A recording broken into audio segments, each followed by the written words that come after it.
tant qu'association d'éducation populaire, Rempart décide dès sa création en 1966 de préserver le patrimoine bâti et naturel et réaffirme d'ailleurs sa volonté de préserver cet environnement dans sa charte adoptée en 1979.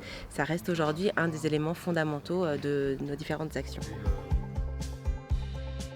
Alors aujourd'hui on a Berzy-le-Sec, qui est un site géré par l'association ASPAM, qui est une de nos associations membres dans l'Aisne et qui, à travers les chantiers de bénévoles et toutes les activités pédagogiques qu'elle propose aux différents publics, agissent, en tout cas sensibilisent les différents publics et éduquent à l'environnement. Sur ton lito, comme ça, d'accord. Donc je suis Bruno Lestra, le président de l'association de sauvegarde du patrimoine de l'Aisne méridionale. Donc c'est une association qui a deux dessins. Le premier, animer et sauvegarder le patrimoine rural médiéval dans le Soissonnais. Et un deuxième objectif qui va être de valoriser et transmettre les savoir-faire techniques traditionnels qui sont liés à la conservation de ces monuments. De sauvegarder ce patrimoine immatériel qui est le savoir-faire. C'est pour ça qu'on s'est plutôt orienté sur l'organisation de stages techniques qui permettent justement d'œuvrer dans ce domaine-là. Je suis Marion Cloirec, je suis chargée de développement et de visibilité des échanges internationaux à Rempart et je vais vous présenter le livre blanc. C'est un guide des bonnes pratiques qui a été initié à partir de l'année 2020 de notre Assemblée Générale où on a mis en œuvre en fait un groupe de travail pour réfléchir à la transition écologique. La transition écologique, c'est quelque chose qui est fortement ancré dans l'ADN de Rempart, mais c'est aussi quelque chose sur lequel on voulait mettre l'accent à partir de l'année 2020, encore plus qu'avant.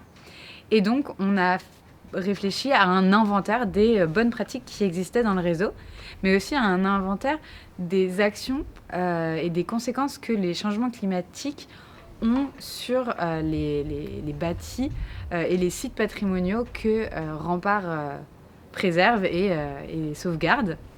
Et donc l'idée, c'était de pouvoir partager avec les autres associations ces bonnes pratiques qu'une partie de nos associations ont pu mettre en place. Donc pour la pierre, l'atelier de taille va débiter les blocs dont on a besoin pour la restauration du château ou de l'église. Les chutes vont être valorisées et utilisées comme support pour la mise en place des ateliers du patrimoine auprès des enfants, du grand public ou des personnes en difficulté. Et puis enfin, les chutes résiduelles de ces ateliers serviront enfin à constituer le blocage, la fourrure d'un des murs que l'on est en train par exemple de construire, restaurer sur le château. Et cet esprit-là va présider également pour d'autres ateliers tels que la terre cuite.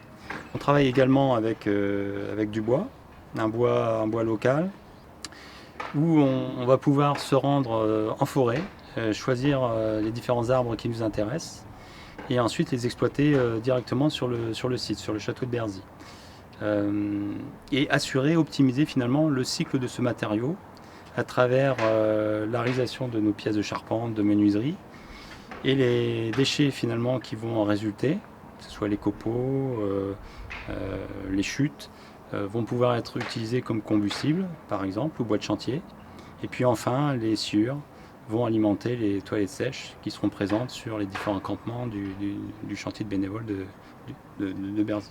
Ouais. Les objectifs de ce livre blanc sont donc en 3 points. Tout d'abord, faire un inventaire des pratiques qui existent dans notre réseau. On a déjà collecté un certain nombre d'informations, mais on aimerait continuer de le faire et continuer à échanger avec les associations membres de notre réseau pour savoir ce qui est mis en œuvre et ce que les associations continuent à mettre en œuvre au quotidien en fait, pour accueillir des bénévoles et pour restaurer le patrimoine. Le deuxième point, c'est de continuer donc l'évolution de ce livre blanc, mais en travaillant avec des experts nationaux ou internationaux, ou avec des personnes qui vont avoir une autre expertise que la nôtre, en tout cas, pour le climat et pour agir pour le climat et continuer à enrichir ce livre blanc et ces bonnes pratiques pour qu'on puisse, nous, ensuite, les faire connaître à nos associations. Troisième objectif, c'est bien sûr la mise en œuvre de ces bonnes pratiques au sein de nos associations, au maximum, de les démocratiser dans la vie de tous les jours des associations, mais aussi des bénévoles qui peuvent venir sur le chantier ou des associations qui ne sont pas membres de Rempart, mais qui préservent le patrimoine ou qui accueillent des bénévoles sur leur site. Pour renforcer notre action, on a décidé de s'engager pour la préservation du patrimoine mondial en intégrant le Climate Heritage Network, le réseau du patrimoine climat, où sont déjà Into et Icomos, et qui permettent de montrer que les acteurs de l'art, de la culture et du patrimoine ont aussi leurs responsabilités et ont un rôle important à jouer dans cet objectif qui est le développement durable, la transition écologique pour le bien-être de notre génération actuelle et des générations futures. Et en même temps, sensibiliser les acteurs et les bénévoles justement à cette économie durable qui, je crois, concerne chacun d'entre nous aujourd'hui.